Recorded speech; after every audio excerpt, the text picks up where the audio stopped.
The community of Finland dates back to the days of the Tsarist Russia, where the original Jews come from the Cantonist Jews. They were young soldiers who were taken from their homes at a very young age in the hope that they would forget their Judaism.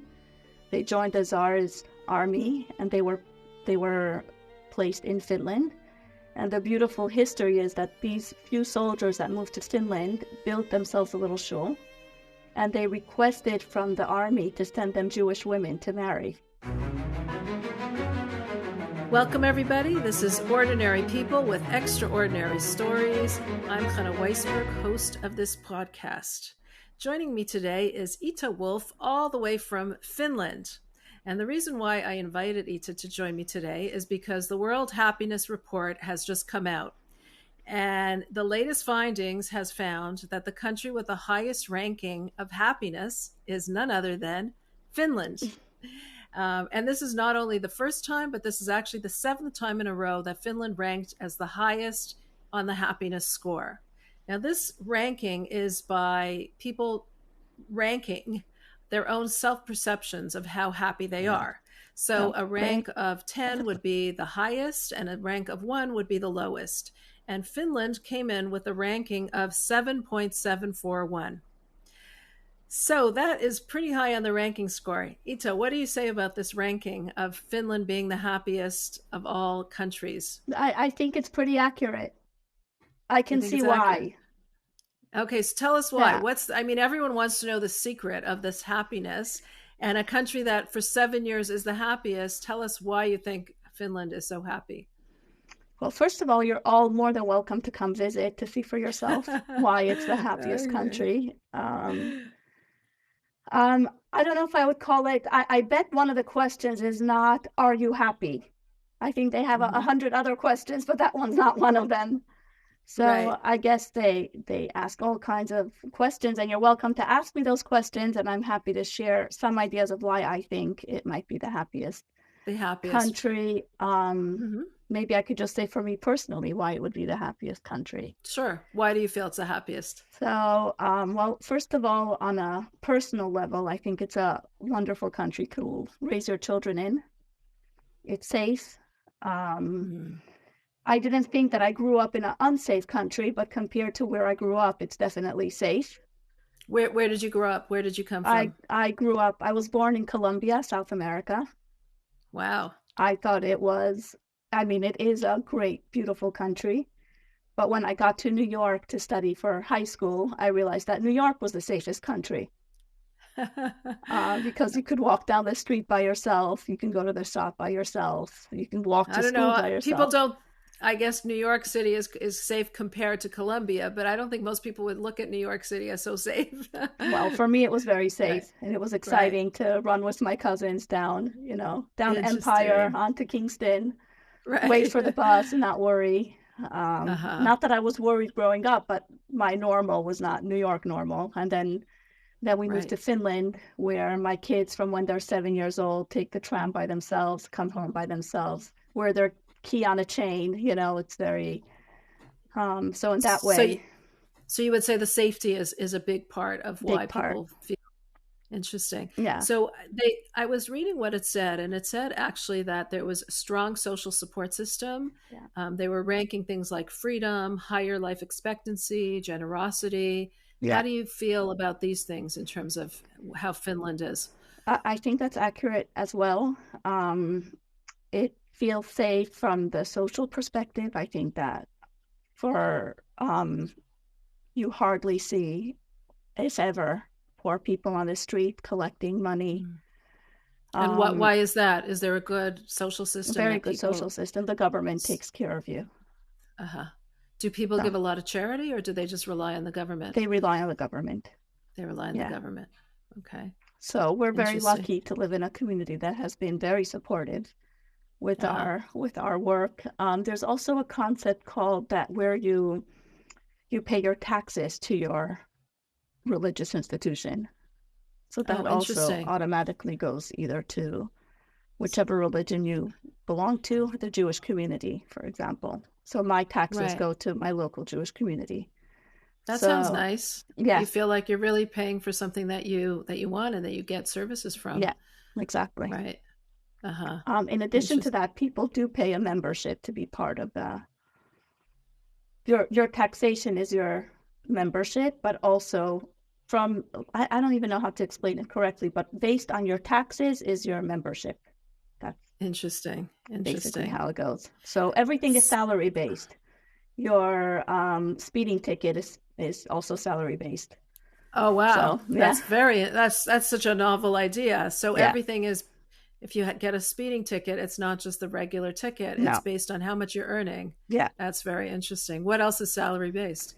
I'm trying to remember. I believe I just heard recently of a friend of mine who had to renew his residency, and Mm. his residency had expired, and they gave him what is it, a knas, like Penalty a penalty based on his salary. So when he told me how based much on his salary. penalty was, I was like, whoa, that's a huge penalty. Like, I better stay on top of ours. And he's like, no, salary based. So, Oh, interesting. Wow. yeah. Wow. But what about when you buy food or other things? That's not No, salary that's not based. salary That's based. Yeah. okay. It's, Okay.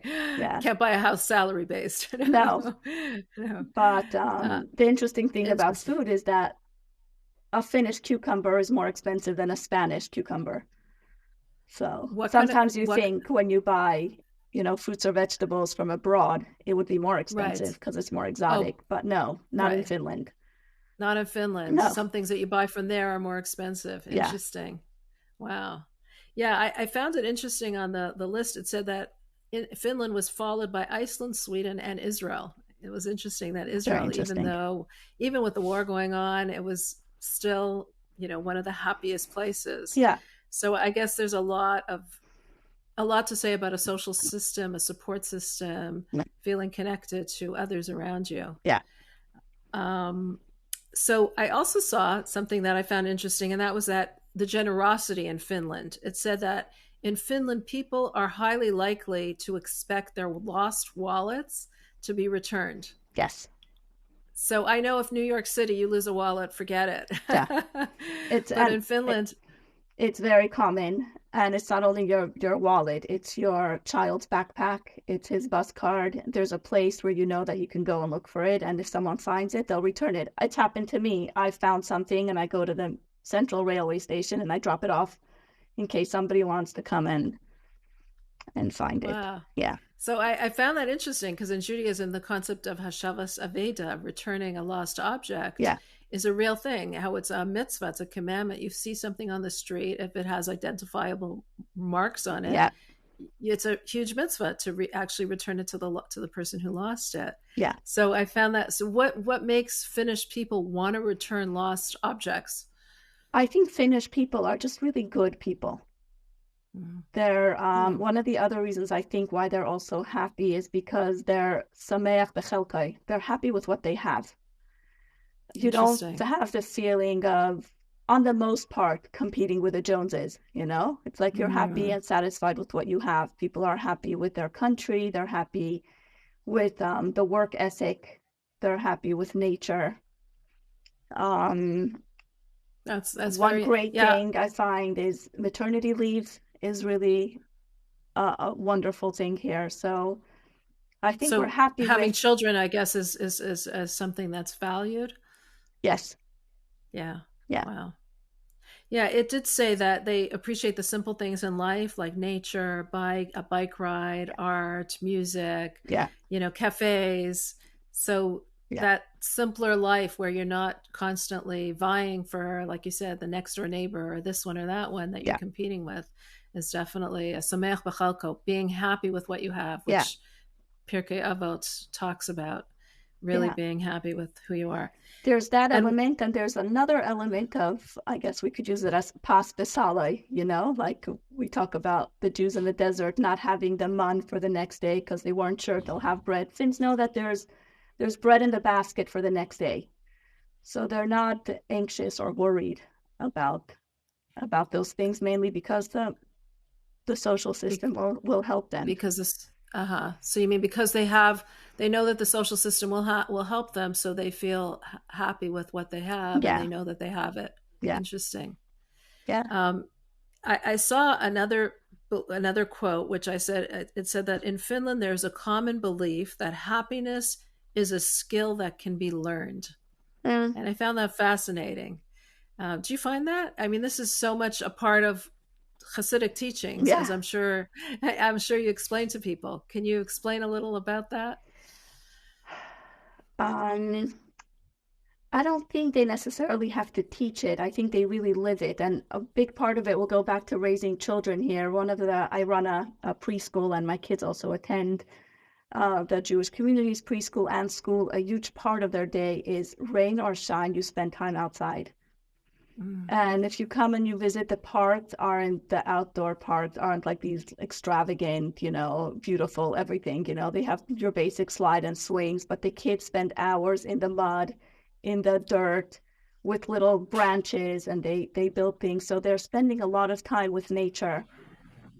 And I think that really gives you happiness. Like in the fresh air, it's mandatory. We have to spend at least 2 hours a day we have children under age 4. And in the regular kindergarten, they spend at least 3 to 4 hours every day outside. Wow. And there's nice weather, I guess, constantly outside. Never. No. Never. No, we don't have good weather. But you still spend it outside. Yeah. So you bundle up and you go outside. We bundle up. We have there's a saying in Finnish, there's no bad weather, there's only bad clothing. So we have the right gear. I would even show you, it's things you've never seen, but there's the rain gear and there's the winter gear and there's the proper shoes. So everyone's prepared for the weather. Wow. Interesting. Yeah. So how does this affect your shlichus, your work that you do there as a Chabad emissary?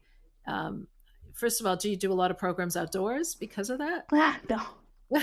No. Okay. No. But how does the attitude of the people affect the way that they receive the teachings of Torah, the teachings of Hasidus?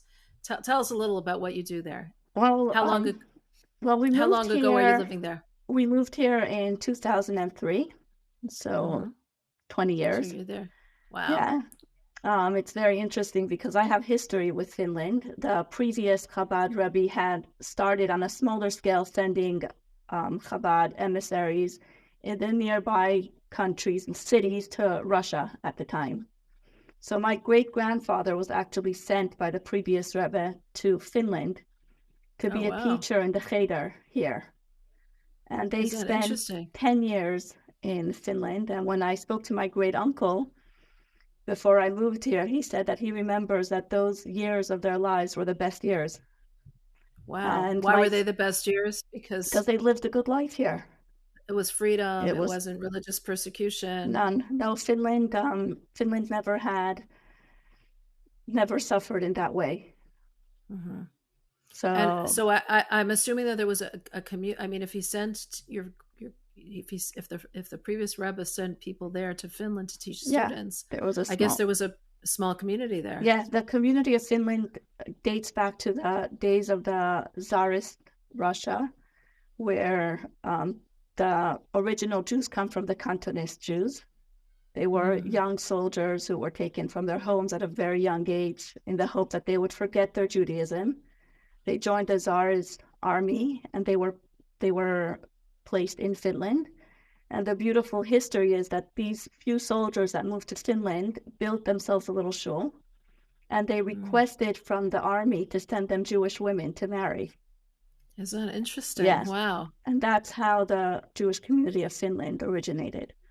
So the Tsar sent them to Finland for what reason? Finland was under Russia at the time. Oh, okay. Interesting. Yeah.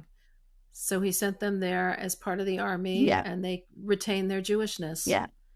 And that's where a lot of the Finland community is from, you're saying, originally? So the original Jews, the Jews that date back all the way to then, are still to this day called the Cantonist Jew.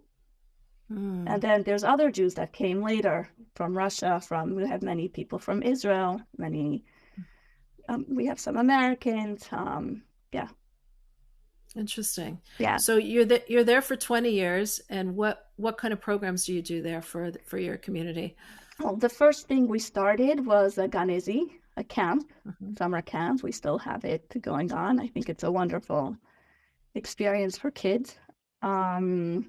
we then started what was very much needed was a kindergarten. The Jewish community has had kindergarten starting from age 4 until 9th grade school. So we have a Jewish school as well. And so we filled in a gap, and it was the little ones, the 1-year-olds to the 4-year-olds. Interesting. So that's our ganon. It's my 9th child, or wherever it came, but it's you mean you have 8 children of your own plus exactly. plus this? Wow. Yeah. Okay. And what is it like if you have 8 children that you raised, I guess, in Finland? What was it like raising children in Finland? Wonderful. It was safe. It was happy. You trust. Where did they get? Was there a Jewish school that you sent them to? Or? So I started my kindergarten with my third child. So, but after they finish at Ganon, which is my kindergarten, they move on to the community's kindergarten and then continue into school. Then my children attend the Shluchim online school afterwards.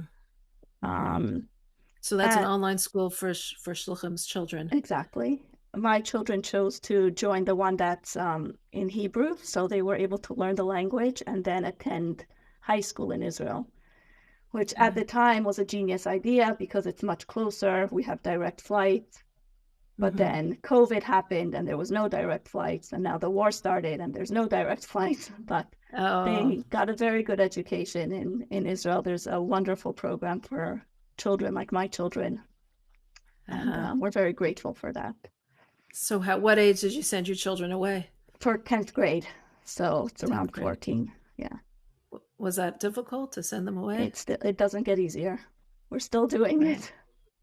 I would say that's the hardest part. The hardest part is being far from my own family and sending my kids.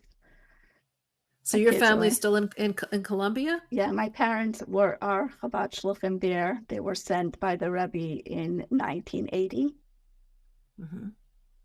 So we were born and raised there. I learned in New York in Beis Rivka, but we got married in Colombia. I still call it home somehow. When did you and your husband decide to go to Finland, and what made you just choose Finland? Actually, Finland was of the few countries left that didn't have a Chabad Lubavitch representative, and it comforted my mother to know that it was where her father was born, so it was kind of easier. I can imagine. Wow. Yeah. Wow. Did you have to learn a different language? Yes. And Finnish is probably one of the hardest languages to learn. And as well as I'll speak it, my kids will always make fun of me. So I'll never... Do you feel like a foreigner there, or after 20 years of being there, you feel more... I feel like a foreigner here, but then when I go back home, I feel like a Finn. Right. So, yeah. Finland sits well with me. It's really nice and calm. In what way? In what kind of characteristics? People are very trustworthy. Nobody's in a rush. You have time. There's time for coffee. Cool. They have time to listen. Nobody interrupts. You wait. I guess that's what people love it, right? Yeah. Wow. Yeah. Interesting. Wow. And it's one of the things when I go visit my children in Israel that I get a culture shock. It's like a small thing, but here in Finland, which I thought was normal, before you get onto the public transportation, you wait. The people that are on it get off, and then you get on. But then you get to Israel, and it's like survival of the bravest. And I'm standing there and waiting my turn, and my kids are like, "You're never gonna get on," you know. I relate a little bit because I'm from Toronto, where they say everyone's so polite waiting in line. Right, exactly. When you come to America, it's be a little different. Exactly. And Israel's interesting. Yeah. Wow. So if people in Finland are so happy and satisfied with their life, does it make your shlichus more? Does it make it easier or more difficult? Like sometimes when people are having dissatisfaction, it's easy. They're more open to a new understanding, and they're more open to values and a system of learning and understanding that perhaps they didn't grow up with. But if they're feeling very satisfied, sometimes it could be the reverse, or sometimes the opposite. Sometimes people can be open Yeah. to understanding more. What would you say? I guess it's both, but I think that the satisfaction that they feel comes from your day-to-day living. I don't think it's coming from the spiritual, happiness. And that people are always searching for that and hoping for that. So, and what kind of things do you teach there that you feel resonates with the people? I think more than anything are the one-on-one classes where you have personal connection with people. All the programs that connect people together. Not everybody sends their children to the Jewish school, so any opportunity that we have to bring families together helps a lot. And I find now, especially since October 7th, everyone's trying to connect and be together. So that's very nice. I think that's a universal concept going on now. Sure. What do you find is the biggest challenge in Finland? Is there like a unique challenge in terms of Judaism or teaching Judaism? I'm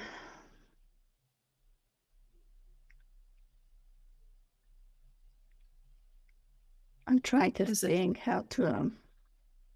I don't think it's strong.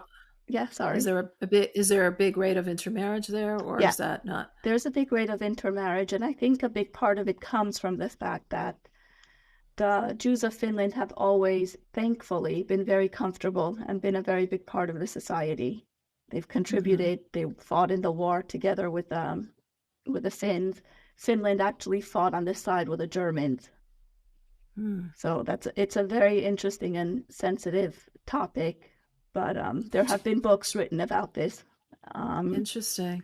But the Jews yeah. No, is there a lot of anti-Semitism there?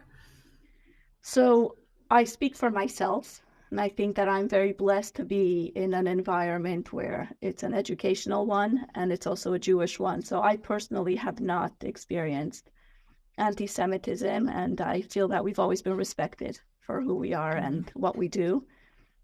Actually, the Chabad house that I'm sitting in right now is the second oldest building in Helsinki, and it has an incredible story, and it was actually sold to us, knowing that it would be. Can you share with us? I'm trying to think what to share, but it's the second oldest standing building of Helsinki. It was generously donated by the Rohr family, who's very, very close to our families because they come originally from Colombia. And so it's the first Sammy and Charlotte Rohr Chabad house. So it has both names of friends that were very close to our family. Wow. So that's very meaningful for us. So is it considered a government historical building? Yes. It's a historical building. We couldn't change anything. We had to put everything back to the original. Took hours to find the paint of the original and keep the structure, but it's a beautiful, beautiful building. And it was given to a Jewish cultural center. This is what it is. At the same time, the rise of anti-Semitism obviously affects Finland Jews as well. But I wouldn't say it's from the Finnish people. So I feel that actually Finland has been one of the biggest supporters of Israel. So, Finland has been a good friend of Israel's. Is there I know in a lot of countries in Europe, there's problems with shita, with getting kosher food. Do you have that problem here in Finland? So we don't have our own shita, but shita is legal. Shita means like slaughtering, according to the Jewish ritual of how we do it. So the animal feels very little pain when it is slaughtered, and it makes it kosher. Exactly. So you don't have your own. We don't have our own places of slaughter here because we don't have enough people to make it worth it. So we get our meat from abroad. But actually, our current president of the local Jewish community has made Finland very aware of this, and he constantly brings it up to keep it legal because it's a right of the Jewish people. And that goes along with bris milah, circumcision. This is another one that he fights strongly for. To keep it because it's a right for Jews. Right. So it's an ongoing conversation, and every year it comes up again. But thankfully, we have that possibility. Interesting. Wow. Unlike other countries, our neighboring countries, like Sweden, for example, Right. doesn't have that. So. Right. Wow. Yeah. What are some hopes for you in your shlichus? What are some, as you look into the future, what would you like to see happen in Finland? What are some hopes or dreams for your future? I think one of them is more Jewish growth, more Jewish involvement, more Jewish babies. I think that that's really, really our future. Well, you mentioned that children, I mean, maternity leave is given very generously in Finland. So yes. Are there a lot of babies being born in Finland? Is children so very I wish much there were respected? more. I wish there were more because okay. From the Finnish side, Finnish babies are good children. Right. And children in general are such a blessing. So I think we should keep having more children, which through whom we could continue, giving all these positive values. 100%. About how large is the Jewish community there?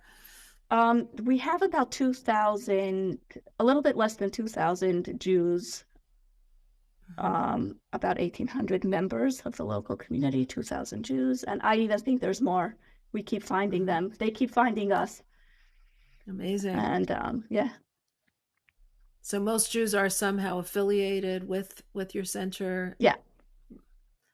That's really they're nice. They're affiliated, they're connected. And I think now even more. Are there other Jewish organizations there, or it's mostly Chabad there? It's Chabad, and then we have the local Jewish community, which has been here for over 100 years. Wow. It's well established. It has a shul, it has a school, like I said, and it has all the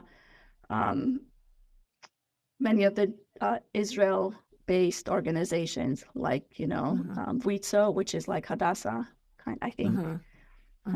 Keren Hayesod, Keren Kayemet.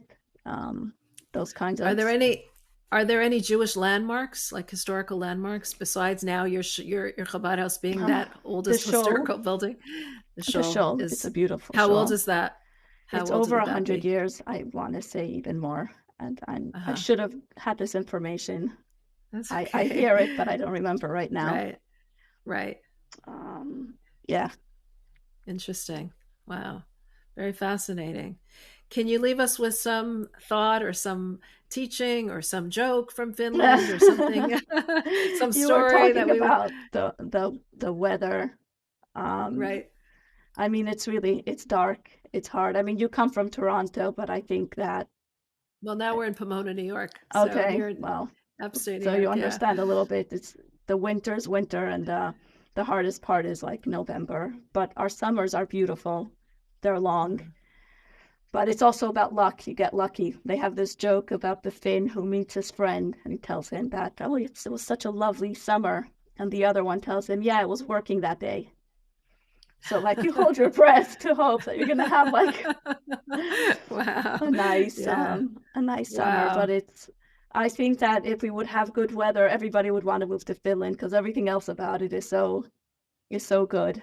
And so it's interesting that it's so dark. You're saying it's dark in terms of the days are very long. The nights are very long. The days and nights are very long. There's some areas in Finland that for half a year there's no sunlight. Oh, wow. So I think that's a really hard. That's really incredible that you still find people that are so happy despite the darkness. Exactly. I guess that's a lesson for us all. We can find the light in the darkness. Exactly. Wow. Yeah. And interesting. And Ita and her husband continue to bring that light of Judaism into the darkness around them and make people even happier there. Yeah. Well, we hope so. Yeah. Yeah. Okay. Any parting message you'd like people to know? Any parting thought? You're more than welcome to come. But I'm trying to think. I wish I could have something else to add, but keep spreading light and joy and finding happiness and being happy with what we have, because that's really the greatest blessing. To thank Hashem every day. This has been our motto, really, to wake up every morning and say the short blessing of thank you, Hashem, for entrusting your soul in me, and to do the best that we can every day. So that's and it seems like that seems to be the pervading feeling in Finland, that people are happy with what they have. yeah, And that's what brings that whole blessing. So yeah, we can really learn from Judaism that we should keep on doing that. You know, the moda'ani that we say every morning, yeah, we should focus more on it. We should be more mindful of it, because exactly. that helps us to really be the for the seventh year in a row, the highest ranking happiness on the happiness score. Yes, Right. Wow. exactly. Thank you so much for having me. Thank you so much for joining us. We really appreciate it. Continue shining your light and keep on being happy. Thank you. Spread the joy. Thank you so Thank much. you. Take care. Thank you. Well, I thought there was a lot of really interesting information that I didn't know about Finland that we heard about from Ita and her life in Finland as a shlucha of the Rebbe there. Something that I found fascinating was the fact that her relative was sent there by the previous Lubavitcher Rebbe to educate the Jews in Finland. And so the original Jews in Finland were sent there by the Tsar as Cantonists, who left Russia, served in the army, were taken into the army at a very young age, and were actually Cantonist Jews who retained their Judaism. I found that information really fascinating. I also thought it was very interesting to note that the penalties and the fines in Finland were based on your salary. I found that very interesting. And I also found it fascinating to really know that the weather in Finland is actually not sunny at all, but really cold and dark for so much of the year. And yet, despite that, the people in Finland are so happy. And what I found most interesting about that is really the saying of our sages: a person who's happy is someone who's happy within, hasameach bechalko, who's happy within themselves. So it's not our circumstances, it's not the weather that we can blame on our unhappiness, but what we need to remember is that we are responsible for our own happiness, despite the weather and despite the circumstances around us. And that, I thought, was really a valuable lesson. If you enjoy watching these interviews, please make sure that you are subscribed to Chabad.org/extraordinary, and you will receive them in your inbox on a weekly basis. We are also available on all podcast platforms. So if you like to watch podcasts, just look us up there and like us. We'd love to have you subscribe to us.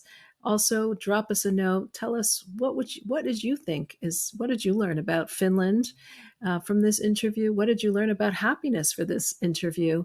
And what are your thoughts? We love to hear from them. I read every single message and every single comment that gets posted, and we really love to hear from you. Thank you. Thank you so much for listening.